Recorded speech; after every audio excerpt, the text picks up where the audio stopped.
सबसे पहली न्यूज है हमारी फिजिक्स वाला की, तो वो सारथी आईएएस को एक्वायर कर रहे हैं 130 करोड़ के अंदर। अगली खबर है क्रेड की, तो उनका भी वैल्यूएशन कट होता हुआ दिखाई दे रहा है 30% से $4 बिलियन की वैल्यूएशन के ऊपर। बाकी ब्लू स्मार्ट की बात करके चले तो उन्होंने अपनी राइड हेलिंग बिजनेस को, जो कैब वाला बिजनेस था, उसको बंद कर दिया भाई। बाकी डिलीवरी के सीईओ की बात करके चले तो रिसेंटली उन्होंने ई-कॉम एक्सप्रेस खरीदा, जिसके बाद में बहुत क्रिटिसिज्म मिला उनको पूरी मार्केट से। शेयर प्राइसेस घटते हुए दिखाई दिए। रीजन क्या था कि डिलीवरी भाई प्रॉफिट की तरफ जाता हुआ दिखाई दे रहा था, और उन्होंने ई-कॉम एक्सप्रेस, जो कि एक डिस्ट्रेस सेल वाला लॉस मेकिंग बिजनेस था, उसको खरीद लिया। बाकी अभी रिसेंटली एक सर्वे किया गया जिसके हिसाब से 45% जो कंपनीज है वो रिक्रूट करने का प्लान कर रही है फाइनेंशियल ईयर 26 के अंदर। बाकी दिल्ली गवर्नमेंट की बात करके चले तो उन्होंने 30,000 तक की सब्सिडी निकालने की बात करी है टू व्हीलर्स ईवी के ऊपर। बाकी हमारी गवर्नमेंट की बात करके चले तो वो गोल्ड को इंपोर्ट कर रहे हैं यूएसए से, ताकि वो ट्रेड डेफिसिट को कंट्रोल कर पाए। बाकी यूएस टैरिफ्स की बात करके चले तो उससे जो ऑटो मेकर्स है उनको $108 बिलियन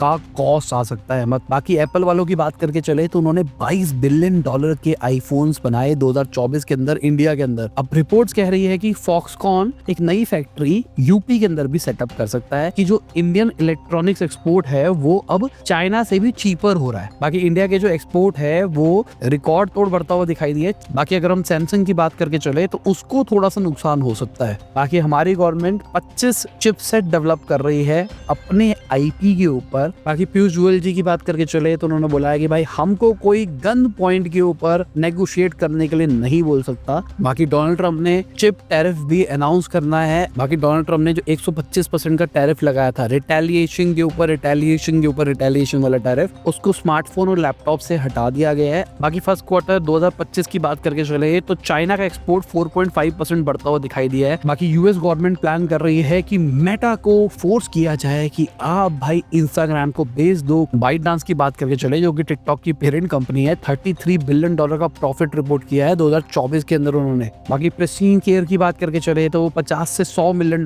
रेस कर सकते हैं। बाकी मैजिक पिन की बात करके चले तो उनका फैशन बिजनेस 1000 करोड़ की सेल्स पार कर गया फाइनेंशियल ईयर 25 के अंदर। बाकी जियो हॉटस्टार की बात करके चले तो 200 मिलियन सब्सक्राइबर्स पे वो पहुंच गए हैं। बाकी डाइकन और वोल्टास की बात करके चले तो इंडियन गवर्नमेंट के ऊपर केस कर सकते हैं। बाकी रिटेल इन्वेस्टर्स की बात करके चले तो उनके पास में 25.4% स्टेक है वोडाफोन आइडिया के। बाकी अगर हम टीसीएस की बात करके चले तो 45,612 करोड़ रुपीस टोटल डिविडेंड दिया फाइनेंशियल ईयर 25 के अंदर उन्होंने। बाकी गोल्ड के प्राइसेस की बात करके चले तो भाई वो बढ़ता हुआ दिखाई दे रहा है पिछले कुछ टाइम से। बाकी सेज सुपर इंटेलिजेंस की बात करके चले तो $32 बिलियन की वैल्यूएशन के ऊपर $2 बिलियन उन्होंने रेज किया है।